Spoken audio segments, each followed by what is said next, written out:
ಕೇಂದ್ರ ಸಚಿವ ಎಚ್.ಡಿ. ಕುಮಾರಸ್ವಾಮಿ ಅವರು ಮಂಡ್ಯಗೆ ಭೇಟಿಯನ್ನ ನೀಡಿದ್ದಾರೆ. ನೂತನ ತರಕಾರಿ ಮಾರುಕಟ್ಟೆ ಹಾಗೂ ಆಟೋ ನಿಲ್ದಾಣ ಉದ್ಘಾಟನೆಯಲ್ಲಿ ಭಾಗಿಯಾಗಿದ್ದಾರೆ. ಅನಾರೋಗ್ಯದ ನಂತರ ಇದೇ ಮೊದಲ ಬಾರಿಗೆ ಮಂಡ್ಯಕ್ಕೆ ಆಗಮಿಸಿರುವಂತದ್ದು.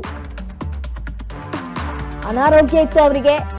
ಅನಾರೋಗ್ಯದ ಹಿನ್ನೆಲೆ ಮಂಡ್ಯದಿಂದ ಅವರು ದೂರ ಉಳಿದಿದ್ರು. ಆದರೆ ಇದೀಗ ಮೊದಲ ಬಾರಿಗೆ ಅವರು ಎಚ್.ಡಿ.ಕೆ ಅವರು ಮಂಡ್ಯಕ್ಕೆ ಆಗಮಿಸಿರುವಂತದ್ದು. ಎಚ್.ಡಿ.ಕೆಯನ್ನ ಜೆಡಿಎಸ್ ಕಾರ್ಯಕರ್ತರು ಸ್ವಾಗತಿಸಿದ್ದಾರೆ.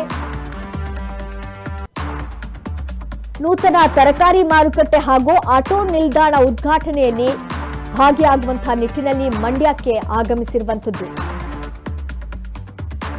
ಕೇಂದ್ರ ಸಚಿವ ಎಚ್.ಡಿ. ಕುಮಾರಸ್ವಾಮಿ ಅವರು ಮಂಡ್ಯಕ್ಕೆ ಭೇಟಿಯನ್ನ ನೀಡಿದ್ದಾರೆ. ನೂತನ ತರಕಾರಿ ಮಾರುಕಟ್ಟೆ ಹಾಗೆ ಆಟೋ ನಿಲ್ದಾಣ ಉದ್ಘಾಟನೆಯಲ್ಲಿ ಭಾಗಿಯಾಗುವಂತಹ ನಿಟ್ಟಿನಲ್ಲಿ ಅವರು ಮಂಡ್ಯಗೆ ಆಗಮಿಸಿರುವಂತದ್ದು. ಅನಾರೋಗ್ಯದ ನಂತರ ಇದೇ ಮೊದಲ ಬಾರಿಗೆ ಮಂಡ್ಯಗೆ ಅವರು ಭೇಟಿಯನ್ನ ನೀಡಿರುವಂತದ್ದು. ನೀವೀಗ ದೃಶ್ಯಗಳಲ್ಲಿ ಗಮನಿಸ್ತಾ ಇರಬಹುದು. ಅನಾರೋಗ್ಯದ ನಂತರ ಅವರು ಇದೇ ಮೊದಲ ಬಾರಿಗೆ ಮಂಡ್ಯಕ್ಕೆ ಭೇಟಿಯನ್ನ ನೀಡಿರುವಂತದ್ದು.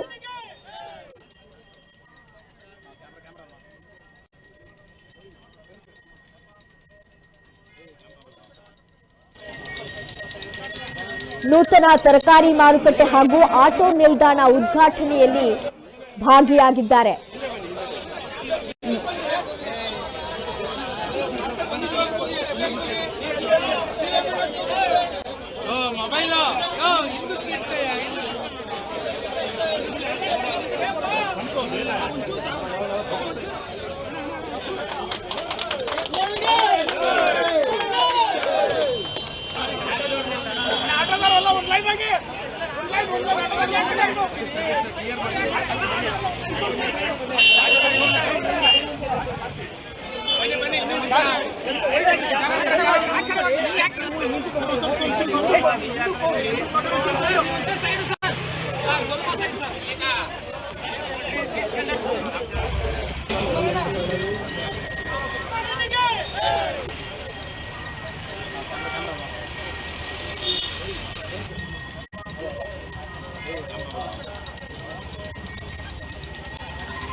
ಲೋಕಲ್ ಬಾಡಿ ಎಲೆಕ್ಷನ್ಗೆ ದಳಪತಿ ರಣಕಹಳೆ. ಮಟ್ಟದಿಂದ ಪಕ್ಷ ಬಲವರ್ಧನೆಗೆ ದಳಪತಿ ಪಣವನ್ನ ತೊಟ್ಟಿರುವಂತದ್ದು. ಮಹತ್ವದ ಸಭೆಗೆ ಮುಂದಾದಂತಹ ಮಾಜಿ ಮುಖ್ಯಮಂತ್ರಿ ಒಂದು ಕೋರ್ ಕಮಿಟಿ ಸಭೆಯನ್ನ ಕರೆದಿದ್ದಾರೆ ಕುಮಾರಸ್ವಾಮಿ ಅವರು. ಇಂದು ರಾಜ್ಯ ಜೆಡಿಎಸ್ ಕೋರ್ ಕಮಿಟಿ ಮೀಟಿಂಗ್ ನಡೆಯಲಿಕ್ಕಿದೆ.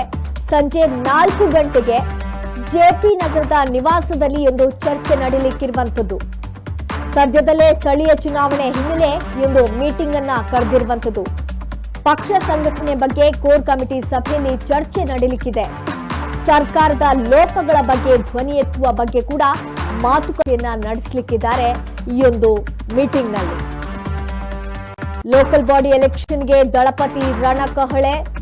ತಳಮಟ್ಟದಿಂದಲೇ ಪಕ್ಷ ಬಲವರ್ಧನೆಗೆ ಪಣವನ್ನ ತೊಟ್ಟಿದ್ದಾರೆ ಕುಮಾರಸ್ವಾಮಿ ಅವರು.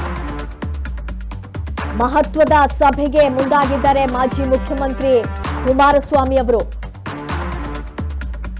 4 ಗಂಟೆಗೆ ಸಂಜೆ 4 ಗಂಟೆಗೆ ಕೋರ್ ಕಮಿಟಿ ಮೀಟಿಂಗ್ ಕೂಡ ಇದೆ.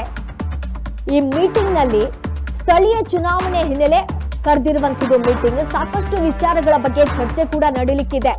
ಪಕ್ಷ ಸಂಘಟನೆಯ ಬಗ್ಗೆ ಹಾಗೆ ಸರ್ಕಾರದ ಲೋಪಗಳೇನಿದೆ ಅದರ ಬಗ್ಗೆ ಧ್ವನಿಯನ್ನ ಎತ್ತಬೇಕು ಅನ್ನುವಂತ ನಿಟ್ಟಿನಲ್ಲಿ ಕೂಡ ಒಂದು ಚರ್ಚೆಗಳು ನಡೆಯಲಿಕ್ಕಿದೆ ಈ ಒಂದು ಕೋರ್ ಕಮಿಟಿಯಲ್ಲಿ.